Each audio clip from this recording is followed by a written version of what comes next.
If you're interested in learning about making wildlife films and videos, this is the place.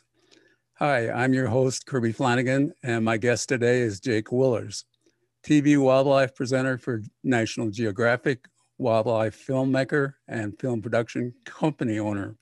Welcome, Jake. Hi, Kirby. How are you? I'm well. How are you? I'm very well, thank you. It's a pleasure to be on. How did you get started in wildlife filmmaking? It's a long story, but I'll make it short because we don't have all day, right? so so I was running a wildlife park in the UK, just outside of Cambridge. It's called Shepworth Wildlife Park, and I ran that for about 15 years. And during that time, around 1999 and the year 2000, I curated an insect house, which was called Waterworld and Bug City. And I physically built this place. We built all of our own attractions and enclosures on the wildlife park, and so I built this building and exhibit that showed hundreds of different species of exotic insects, as well as some reptiles and fish as well. And this caught the attention of a media company who came along and they did a bunch of filming with me. I did some interviews. And it was a few weeks later they reached back out to me and said, "Hey, we think you would make a good TV host. Would you be interested in giving it a shot?" And I just thought it was one of those things, people just spinning a yarn kind of thing. So I said to them, "Well, I never really thought of doing that. Here's the problem. I work ridiculous 12, 15-hour days, seven. I took a day off every 2 weeks." So I was really ridiculously busy because of the wildlife park. And so I said, if it doesn't interfere with that work, if we can fit it in doing a little promo somewhere, then we'll do that. So they came along early one morning. We filmed a very quick 5-minute promo, and they went off with it. And that was kind of the last I heard for about 3 or 4 months. And then I got a phone call and they said, "Hey, guess what? We've got a 6-part National Geographic series." Literally like that. And I didn't believe them at first. And then we had a meeting and they said, "No, they're deadly serious. They want you to be a host of this show all about insects, being an insect expert." And so there we were. A few months later, we were heading off to Africa and we filmed in the Kruger National Park for the first series. And it took off from there. And then I spent the next best part of a decade filming as a National Geographic. And I should just say this is National Geographic International, which is different to National Geographic America. They're not actually called that. They're just called National Geographic. But National Geographic International goes out to 147 countries. Wow. It's translated into 25 languages. It does not go to North America because North America has its own scheduling. So these shows went out across the world. And yeah, I then went on to make a second series of that show, Insects from Hell. I did a couple of 1-hour specials on mosquitoes where we traveled to 4 continents around the world and filmed about mosquito transmitted diseases. Went on to film a series called Rogue Raiders, which was a 6-part series about animal-human interactions and conflicts. And then we did wild events, which was some of the largest wildlife spectacles and migrations in the world. And then from being a host, I then migrated into working with a camera, behind the camera, and that really became my passion. Hosting was fun, and it was an avenue to get my kind of share my passion with viewers. But it wasn't something that I really, what's the best way to say it? I mean, it was what an amazing opportunity. It was a job. I was traveling the world, being paid to, talk to, millions of people around the world about my passion. So that was incredible. But it didn't, as much as it sometimes felt natural, it was very unnatural at the same time. And so, I really loved the idea of getting behind the camera, using the camera to tell stories and being much more creative with it. And so that's what I did. I moved behind the camera, moved out to, I was living in Cambridge at the time, but then I moved out to Nevada 2007. set up Nine Caribou Productions, which is my production company, and set to work telling wildlife stories. So yeah, that's it in a gist. And no formal training in videos? No, and apologies. I've got a very dry throat this morning. Yeah. I just finished recording an episode as well, so I've been talking a lot this morning. No formal training at all. I left school when I was 16 years old. Actually, I left school at 16, but then I went to do retakes for a year. So technically, I left at 17. I didn't do well in school at all. I wasn't very good at reading or writing. All of that stuff has come to me, and I've really, excelled really in those things later on in life. Didn't go to university, didn't do any degrees. All of it has been self-taught, and I'm a big proponent of people, learning and self-teaching themselves. I mean, in this day and age, information is everywhere. We have to be very careful where we get our information, but it's, to follow your passion and be able to learn and absorb things. I think when we're passionate about a subject, we are far more likely to retain that information. I think the problem for me at school was it was a bunch of information I didn't want to retain. so I pretty much didn't retain much of it. But then went on to really excel in the things that I did through self-education. Yeah. Well, I think that's true for a lot of us, for sure. So wildlife filmmaking is a pretty competitive field. What advice would you give people who wanted to start into that? The best piece of advice is to not wait for someone to come and, I mean, my story is one that is, one in a million. Here's the thing about the wildlife filmmaking industry is pretty much every person in it got into the industry in a different way, right? We all find our own journeys of getting there. Some people went to filmmaking school and they make it and they go up, working up in a company. Other people just fall into it like I did. Don't wait to fall into it though, because that's not, I was not looking to get into it. I love it now. I'm here, but it wasn't one of my dreams to do that. So don't wait for anyone to offer you a job in TV because you think you have you think you're going to be the next presenter. You've got to be proactive, and that doesn't mean pitching ideas and doing nothing else. What it means is getting out there with a camera and filming, making stories. There's all these distribution methods now online that you can use. Just do what you love, and then while you're pursuing it, when you do get the opportunity, I love a quote from Seneca, the philosopher, from a couple of centuries ago a couple of thousand years ago that said, luck is when preparedness meets opportunity. And I love that because so many people say, wow, you're so lucky to have been, a presenter on TV, or you're so lucky to do what you do. And I think, well, yeah, there's a certain amount of luck being in the right place at the right time, maybe, but there's a lot of being prepared.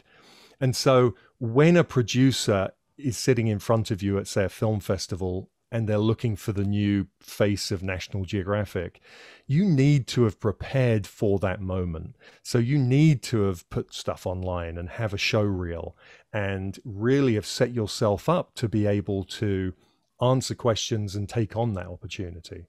Because it's not going to happen if you were speaking to, say, the head of National Geographic and you said, hey, I want to be the new face of Nat Geo. They say, great, show me what you've done. You go, well, I haven't done anything yet. I'm waiting for the opportunity and now I'm going to do it. It's not going to work. One of the things we all look for in the TV industry in general is proactive people who we know are going to come through with the goods because they've already been doing it, paid or not. Most people in this industry have got a good portfolio of work they did when no one was paying them. They were going out on their weekends, they were going out on their evenings, they were practicing presenting, or they were out with a camera filming stories when no one was paying them.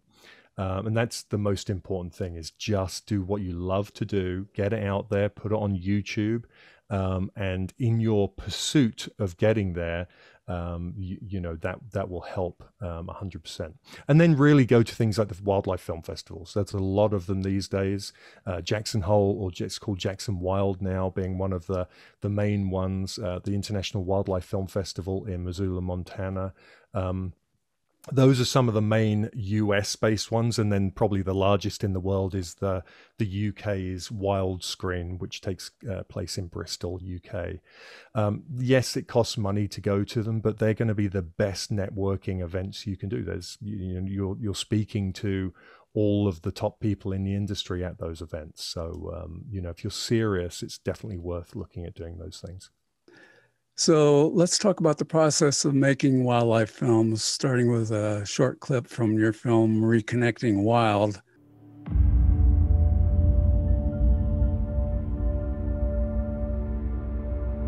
We spend $8 billion a year running over wildlife.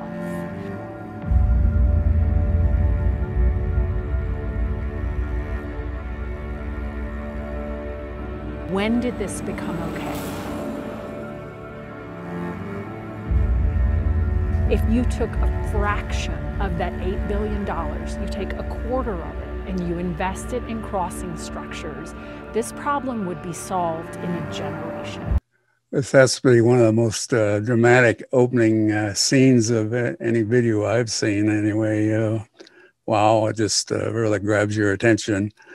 So how did you get the idea for this film in the first place? And then we'll talk about how you come up with ideas for independent films. Yeah, this one actually wasn't my idea. I was contacted by the NDOT, which is the Nevada Department of Transportation, and they were working closely with an organization called ARC Solutions. ARC Solutions is a nonprofit that is looking to raise awareness about these mitigations, these wildlife crossings across the country. They reached out to me and asked if I would be interested in putting a proposal in for this film that they, well, it was really about documenting two of the overpasses that are in the film in northern Nevada between Elko and Wendover. On the I-80, and there were two new overpasses, and they really wanted to document, you know, how well they were working and raise awareness about them. And then in talks, we put together a kind of script for it. And the idea for me then was, you know, how do we create a film that not only just documents this, but really creates awareness? You know, what we want to make an impact with this. What I loved about this idea was that it wasn't just another conservation film. I think we've all seen tons of conservation films that, you know, just are open-ended, right? They're open-ended in terms of, you know, what can we do to save the planet? What can we do to save this species? What can we do for the plight of this? And there might be lots of things, but there a lot of the time, lots of unknowns and nothing that really is set in stone. What I loved about this was the solution.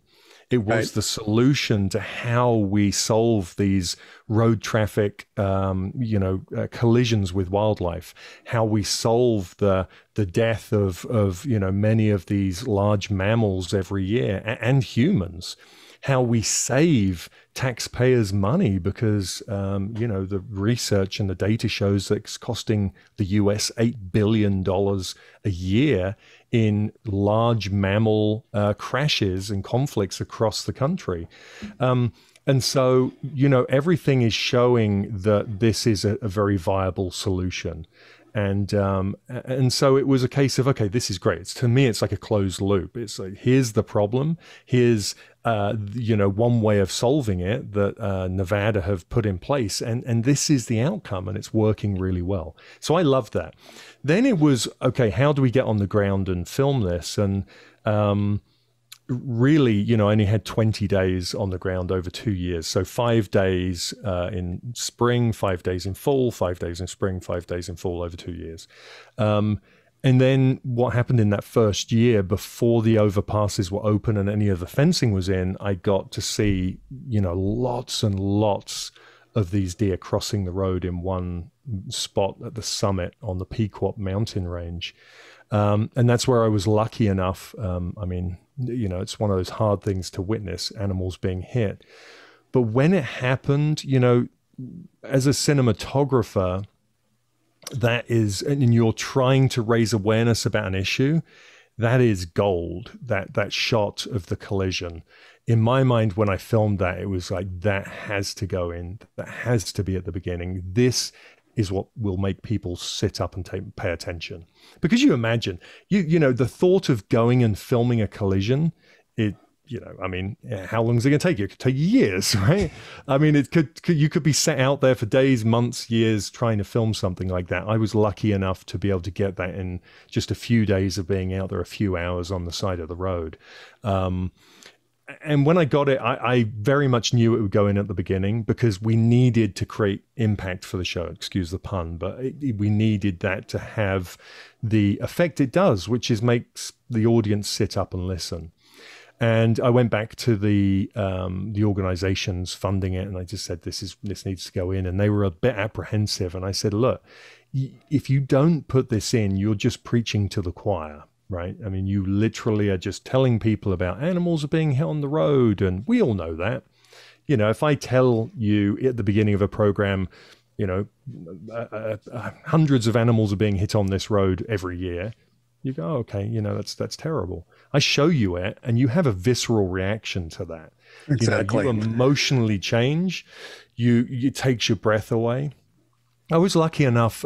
This was we last year, 2020, we got it into 14 film festivals, and I was lucky enough that the first one, Wild and Scenic, was the only one that we could actually go to. All the others ended up being virtual for obvious reasons. I was lucky enough, though, to sit in the audience and have the film played with hundreds of people in the audience, and to witness what happened. So at the beginning, when you're at a film festival, it's only a 12-minute film, so it's very short. So they put short films together, and at this particular session, they played 4 short films. And ours was either the 3rd or 4th film. I can't remember which. But what happens is, in between every film, all the audience starts rustling around. They're moving. They're getting comfortable. They're chit-chatting. They're eating chips, crinkling packets. And then it takes people a while to settle in. As a filmmaker, it's one of the most annoying things. You put all this time and energy into your film, and everyone's just, talking. And there's all this noise. And you're like, hey, what's going on? The film's playing. But what happened at the beginning of our film was that the first scene comes up with the stag on the road, and there's all this noise. And the second scene comes up, and Renee Callahan is the voiceover saying, we hit. I can't remember exactly now what the line is, but she said that line, and the deer gets hit by the truck, or the deer actually runs into the side of the truck. And that second, the entire room there was this big gasp, and then you could hear a pin drop. And it stayed like that for minutes, which was, as a filmmaker and sitting here editing that thing for months, it was the reaction that I made it for. And so to see it work in that way was just astonishing. I mean, it was amazing. And then later on in the film, which is available on YouTube, so people can just put in Reconnecting Wild and it will come up. And so they can see the whole thing. When you get to the next clip of that stag on the road, running across the road, everyone thinks it's going to be hit. And I don't want to give any spoilers here, but again, it creates that same visceral reaction. It makes you sit up and pay attention, and that's the whole point. You don't raise awareness unless people sit up and pay attention. And we're bombarded these days by so much media vying for our attention. We have to now, make people sit up and pay attention. And so it's not done for sensationalism. It's done to make you pay attention. If you're here watching, then pay attention. That's what it's about. Well, it certainly does that. If you're doing your own films, how do you come up with ideas for those? All sorts of ways. I mean, most of the time I'm triggered by something I've seen while I'm out filming or while I'm out walking or, just being out and about. But then I'll have aha moments all over the place. I had, we were out at a hospital the other day, and there were peregrines living on top of the hospital. And I saw an article about it, and I thought, gosh, this would make a great film. It would be fantastic because of the relationship between the hospital and the peregrine.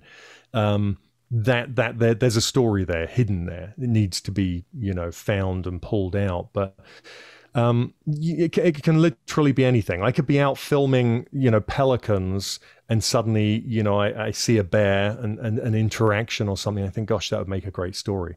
But so it's a bit probably like an inventor coming up with ideas. You come up with hundreds of ideas all the time. And I typically will keep, I got numerous pads around that I make notes in. I put them on my phone. I'm always taking notes. I have, maybe 1 in 100, 1 in 1,500 ideas might take shape and turn into something more. And then when it turns into something more, what happens from that point is you start writing an overview of what you think it is. You start pulling the story out. And then, of course, it's a lot of work, because what happens is, even if you get to the stage of pitching that idea to a network, the stories that actually get made into programs and broadcast is something ridiculous, like 0.1% of pitches, right? That go from that pitch stage. Now, a pitch is something more than just an idea. A pitch is something that you've already, written an overview, you've written a treatment, you have a budget laid out for. There's a lot of work gone into that to get to that pitch stage. And then, of course, it just may fall flat, and that's the end of it. So much of the time, we literally are, just pulling at threads and seeing what sticks, seeing what comes out, and, if there's more to it. Does the story, stories these days, they have to be captivating. Just going and filming wildlife, is fun, but no one really wants to stick around and watch 5, 10, minutes to an hour if there's no compelling story. And then once you have a compelling story on paper, now you have to go and start filming it and make compelling image sequences to tell the story. Otherwise, it's unwatchable. So, it's quite the task. I think all films, and particularly wildlife films, are made with lots of short sequences. I read somewhere this averages about 10 seconds or something like that. So how do you deal with that? I know you have a process, and I'll put a link up to that process, but we don't have time to cover the whole thing today. Sure. So No. Well, so image sequences are basically nuggets of the story. So if you think of a story arc, which is basically, like a 3-act, there can be 3, 5, 7 acts, but a typical, very simple story arc is an arc. It goes up, starts at the beginning of the story, act 1, goes into the 2nd act, and then you kind of have the climax, act 3, and the resolution. What you're doing within each of those acts, so if there's 3 of them, you've got 3 acts, you've got your beginning, middle, and end, or your setup, the middle where your protagonist is facing their issues with whether it's human or animal, and then you have your resolution at the end.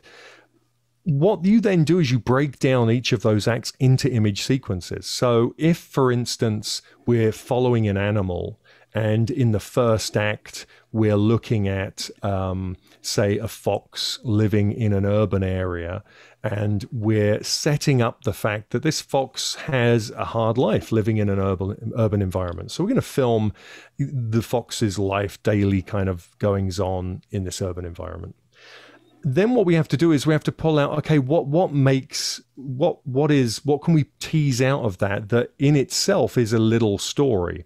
And it might be a fox trying to catch a mouse in the field in the urban area. And so then we film image sequences to tell that mini story, which is leading into the bigger part of the act. And And so we say, okay, so we're going to film a fox trying to catch a mouse that's trapped under some rubble or something, next to a wall in this area. What we have to do is an image sequence is really telling that part of the story with multiple images that are compelling to watch, that go along with the story. The story is what's holding you there because you want to know what's going to happen. The image sequence is making it fun and compelling to be there and watch. So one of the biggest mistakes that people make is they film like a distant shot of something and it just lasts for, tens of seconds, if not minutes. And it's really, really exceptionally boring to watch because there's nothing compelling about it. It's just a far away shot of an animal doing something and we're just not in its world. So what we need to do is we need to be in that animal's world. And so we need to get down to eye level with that animal and we need to see it in multiple different angles, different shots, mid shots, wide shots, close up, extreme close up. That's where the skill comes in. And that's where obviously the gear comes in as well. It's not that it's impossible to make with without a huge array of gear, but certainly to make compelling image sequences, you do need a variety of shots that set up. Here's your environment. This is where the fox is. This is an establishing shot. Might be a drone shot showing the area, so we get an idea of the environment. Then we go into the world and we see the field it's living in and the rubble and the fox bouncing around. Then we get closer and we see the fox on the rubble, looking around. And then we get closer still and we see a head shot or an eyeball shot or a mouth shot or a nose shot. We're getting close to that animal. It feels more intimate. That starts to get compelling and we feel like we're getting to know the character of this fox. And of course, that's just one mini image sequence. That image sequence might last a minute. It might last 5 minutes. It really depends how much of the biggest story it is. But everything is made of image sequences, whether it's a Hollywood movie, whether it's a Nat Geo documentary, a cartoon even. I mean, it's all image sequences telling a bigger story. Well, speaking of gear, what gear do you use and what gear do you recommend for wildlife filmmaking for YouTube versus cinema quality films? Sure. And actually, I just realized that I probably didn't answer your last question in its entirety. So I'll just finish that last bit with yes, you said I had a process, and I do have a process. I call it the 6x3 film framework. And it's a process which you literally can go through step by step. And I know you've got the link for it. It's a free 90-minute training online that if you watch that, kind of gives you the process of how I work through putting a whole show together. But there's also image sequence breakdown tools I use where I can actually write out an image sequence before I ever get to filming it. So that's very much worth looking at. It's all free. You can download the worksheets that go with it, and it's certainly very helpful. Gear.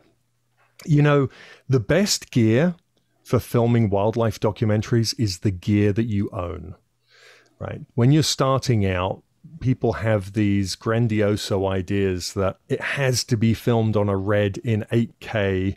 And now, I need to buy this $40,000 camera and I've got to have, 70 drives to hold the footage on because they're massive files. And now I've got to have this, $30,000 computer system to be able to handle and edit those files, et cetera, et cetera. It goes on.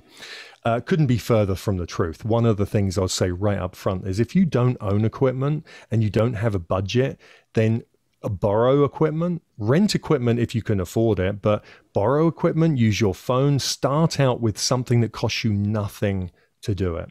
Because if you start spending money, the only time you should ever spend money on gear, in my opinion, if you're looking to get into the industry, if it's a hobby, that's something completely different. If you have a camera that shoots video, you're doing it as a hobby, fine. If you're looking to make money out of this or earn money out of this, then you have to buy gear that is going to pay for itself. Right. So, if you go and spend $15,000 on a camera, you have to have that work lined up that starts paying for that gear. Otherwise, you're just getting yourself in the red and staying there. So the best gear is the gear you have in front of you at the time, whether that's a small $300 Handycam off of eBay or whether it's a much bigger setup. Really, you can film image sequences with anything, even your iPhone. I mean, literally, these phones these days are incredible. Yeah, of course, they don't have, crazy zooms on them, but they do have zooms. You can digitally zoom in. Hollywood movies have been made on iPhones. iPhone 6, I think there was a movie made, and it was on theatrical release. So it's been done. It's not ideal, but if you want to start telling stories, then it's the gear that you have available to you. I call it gear envy when we see all these people out with their Red cameras and their Sonys and their very expensive gear. And everyone feels like, well, now I have to go and buy that. How could I possibly do that? You got to remember, none of those people had that gear when they started out. None of them.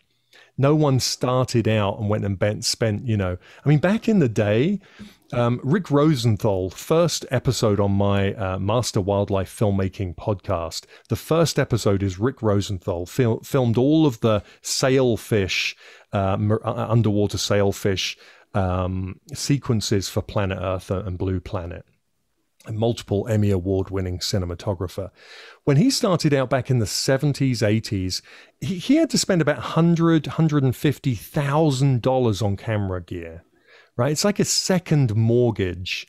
It was literally the same price as his house to get camera gear to go underwater because of the waterproof housing. Now we're in a place where anyone pretty much can afford. I mean, if you're earning money doing whatever job you do, you can afford a camera these days because let's say we have cameras on our phones. So it's the gear that's available to you. If you have, you don't have to go and remortgage the house to get camera gear these days. Just try and do something. If you do have a small budget, what I would say is, don't get too bogged down with all the information out there. Every brand these days, whether it's Fuji, Panasonic, Olympus, Sony, Red, you name it, they all take incredible images. They really do. I mean, we start pixel peeping when you look at these reviews and they're all saying, oh, is the $6,000 Komodo any better than the Sony FX6? And, they cost the same amount. Well, we're really pixel peeping and looking at features that a lot of the time you'll never even use. I mean, there are features on cameras that people never even press the buttons on, right?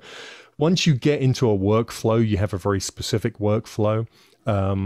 Then, a lot of the time you're just using certain features and that's it. What I would say is this: if you're serious about it and you do have money to spend, there are certain features that I like to look for. One of the most incredible features of a camera for wildlife filmmaking is a cache or pre-record function. What that is it's basically where you put it in Sony, it's called a cache mode. And what it does is it caches or stores the first, I think it's up to 12 seconds. You can set it from like 2 to 12 seconds.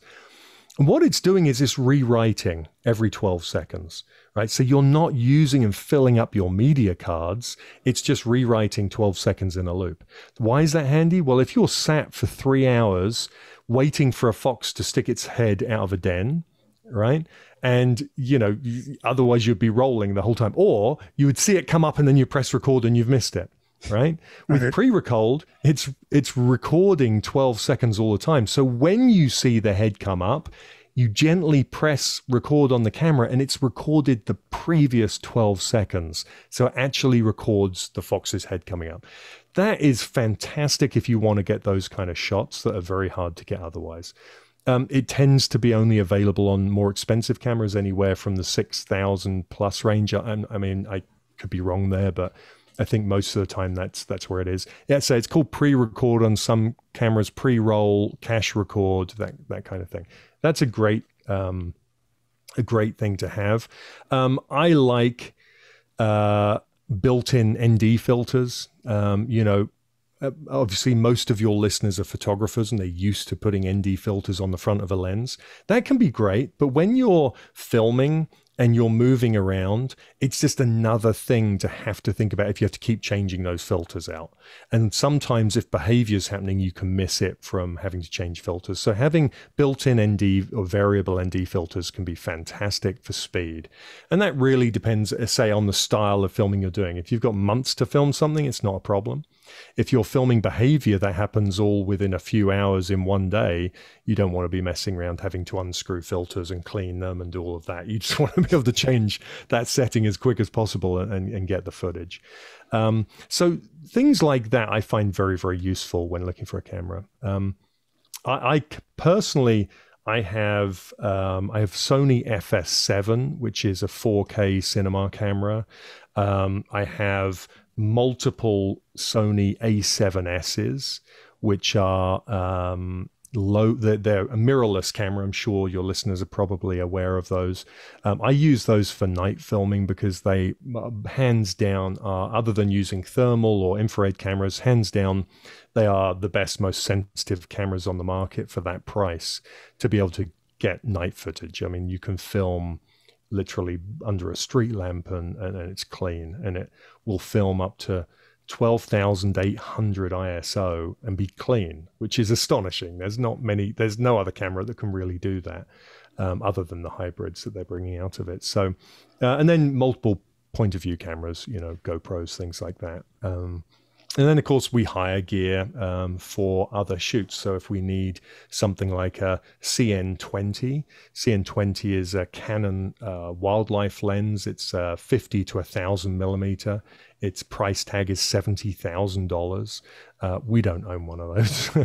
So with that one, it's a rental. I think it's about $3,500 a week to rent one of those to film on. And that's the kind of lens that's being used for most of the kind of landmark series, blue chip series, wildlife shows like Planet Earth and Frozen Planet and all of those kind of shows. Okay. Well, that's good advice. Having myself bought a cinema camera that I had no idea what to do with it after I bought right. it. What is it? Which one do you have?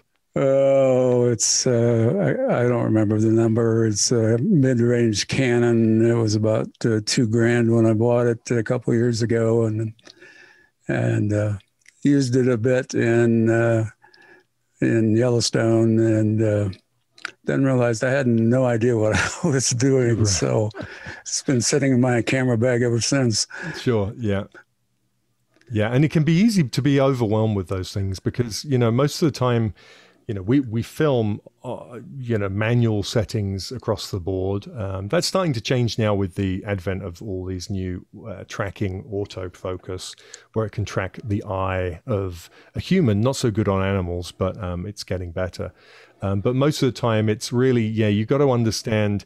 What I always say to people is, that the camera needs to be an extension of your body. I mean, you literally, when I'm filming, I don't look at the camera to press a button. I just feel and I know where it is because right.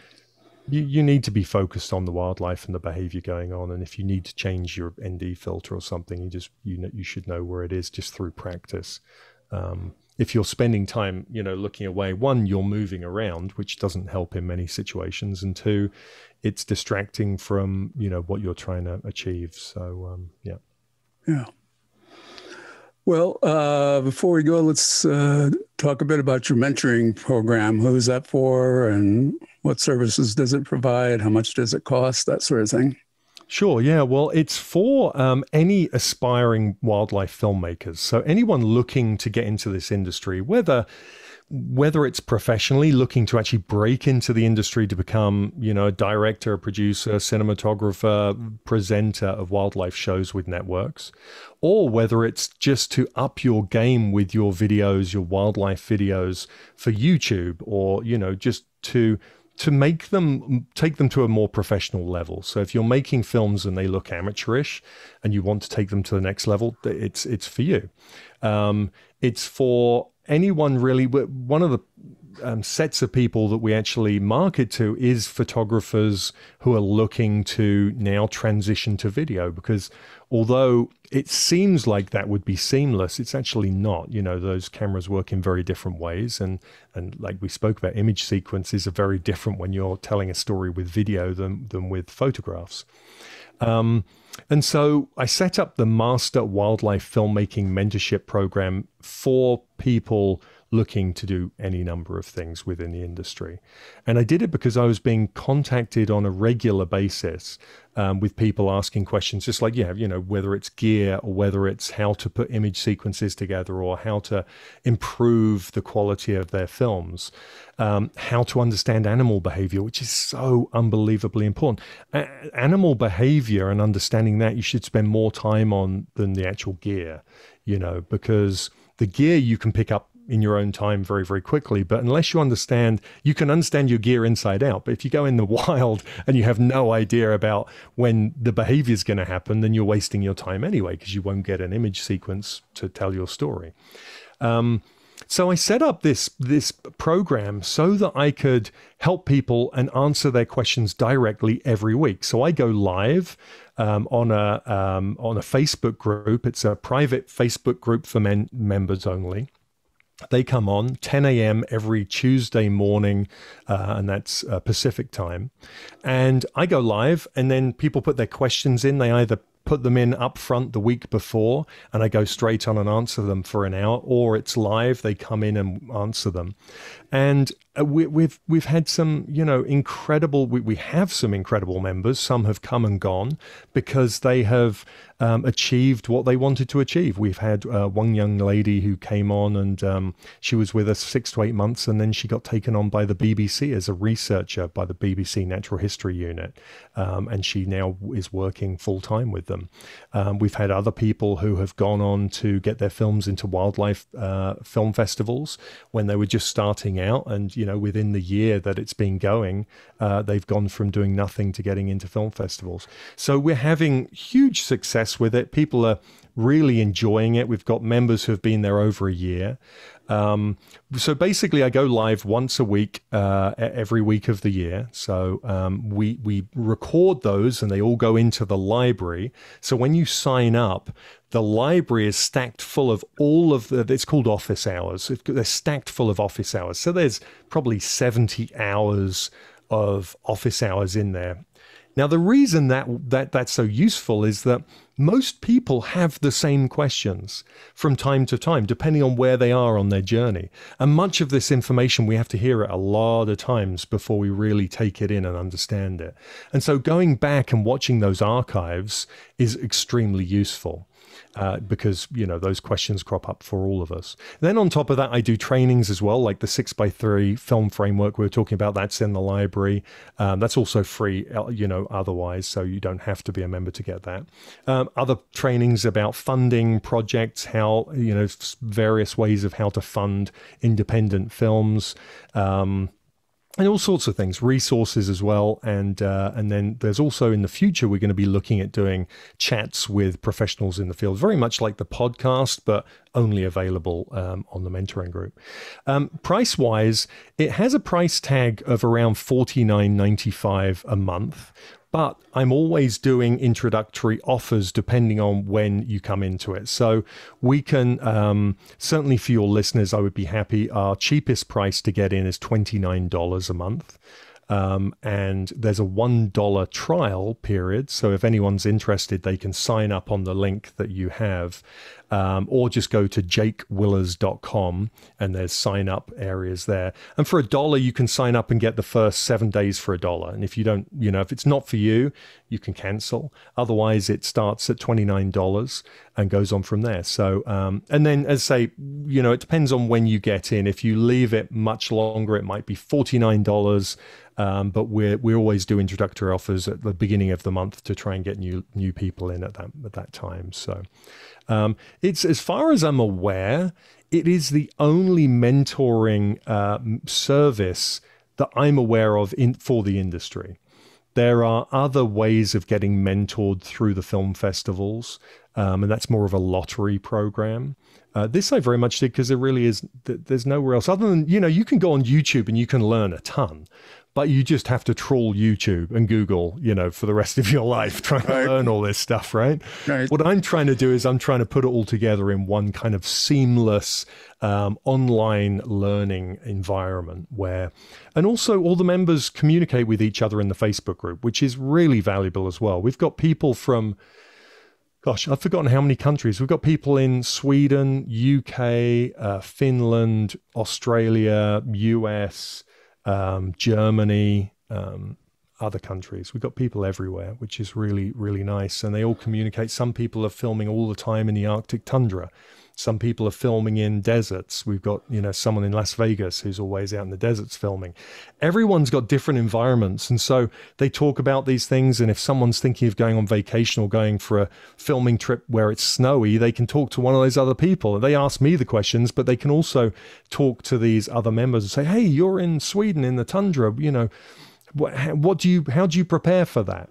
And, that's really valuable information that they can all give to each other. Great. Yeah, I've read up on it, and I'm thinking seriously about signing up myself. Awesome. Fantastic. It would be a pleasure to have you there. So links to some of Jake's work will be included in the show notes, including one that takes a deep dive into the process of planning and executing a film or video, as Jake referred to. Thanks for taking the time out of your busy life to be with us today, Jake. It's been great fun and a lot of good information in there. Absolutely. Yeah. Thanks for having me. I very much appreciate it.